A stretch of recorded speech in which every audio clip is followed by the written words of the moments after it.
Yo, we've got an episode review for Power Rangers Dino Fury episode 10, Phoning Home. This one was awesome. It is about listening to your elders and trusting your gut. Man, I can't wait to talk about this one. Let's break it down. Hit that intro. I can't do this on my own, cause you know things ain't always sweet when you out here in these streets. But my morpher when it morphed, I made a fake one. Yo, what's going on, everyone? It's your boy Dan Brosnan in the building. Welcome to the fan club. We've got a good one today. We're going to be talking about episode 10 of Power Rangers Dino Fury. But before we get into it, if you support the show, please help a brother out. Hit that like, hit that subscribe button, hit that notification bell. You can also send us a tip on buymeacoffee.com.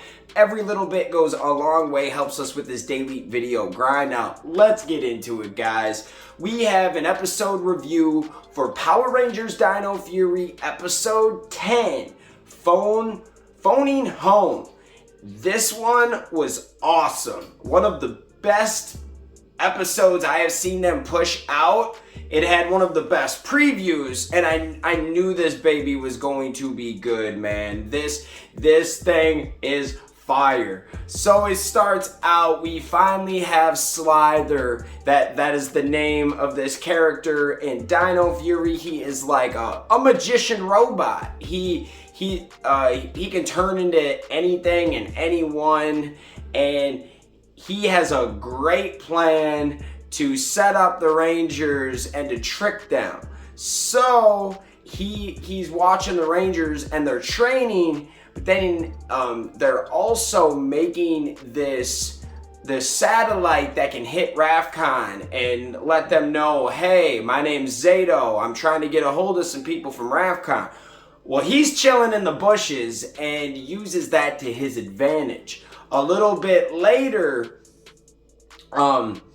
he comes down but shapeshifts into this girl named Arla and says, I'm a knight of Rafcon. I'm here to help you. Oh no, I just dropped some stuff. It's okay, guys. It happens when you bump into things. But she says, hey, I am a knight of Rafcon. I can help you guys. And guess what? We figured out how to destroy Sporix on my planet. Even though no one can destroy Sporix, we figured it out. All we need to do is take your Sporix.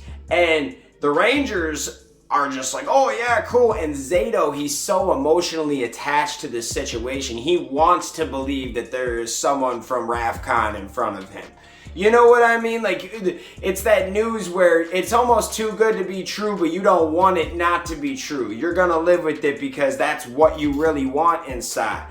Well, they bring her down to the base, and good old Mama Bear, Mama Dino Bear, ooh, I like that. Mama Dino Bear Solon, she put the smack down, and I loved it. If for all of my parents out there, you know, Ranger fans that are parents, or even the kids out there, we can remember our parents like questioning certain things. Well, why are they doing that? Or why did you do that? Or why is he with them? You know, stuff like that. And because it doesn't make sense, and your parents know when something doesn't add up, right? And Solon, same exact thing. She's like, wait, one, why are you just letting this rando into our base? We don't even know who she is. You're saying you can destroy the Sporix. I've been studying this for millions of years. No, you can't.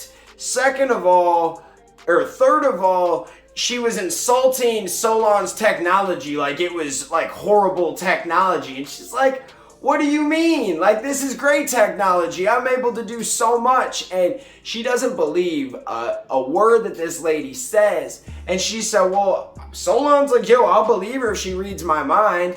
And Zato's like, no, that's disrespectful, Solon.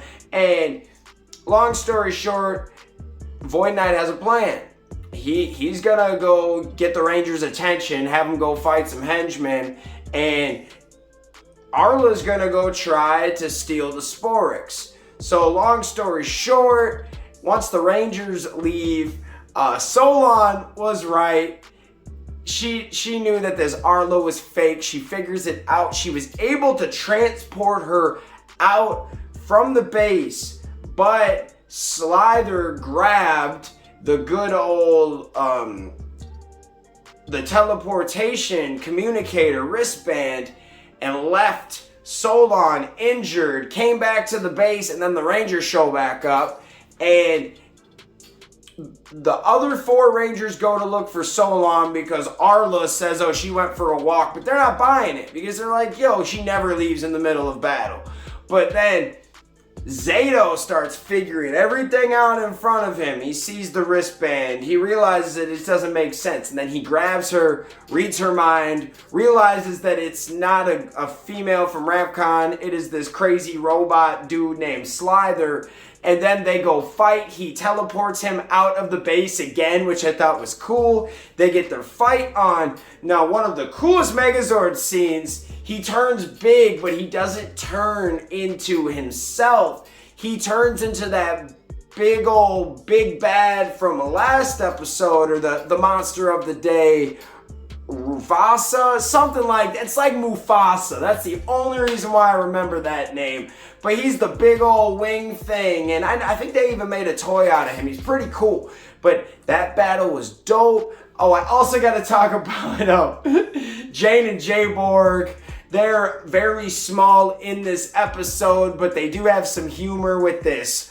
Jayborg turns into like a human cat type thing. They put a band on her that like makes her think she's a cat. I guess that's all they really did in that episode though, but it was kind of funny. But yeah, they get their stuff back. They realize what's going on. They take out Slither, but they don't fully take him out. Like, he's still alive, but now his memory's all messed up. Mucus comes by, he's like, we're best friends. He's like, oh, okay, come on, buddy. It was cool. One thing that I wanted to point out was there was some dog food stuff in here I thought was kind of funny. Solon found a recipe in the beginning of the show for Zato. Thought it was Ravcon food. It was really Ravconian dog food, and it was kind of funny in the beginning, and I was like, I'm sorry, stuff like that. I'm sorry I made that for you. I was trying to be nice. Well, that came back later, and that's how she actually tricked Slither.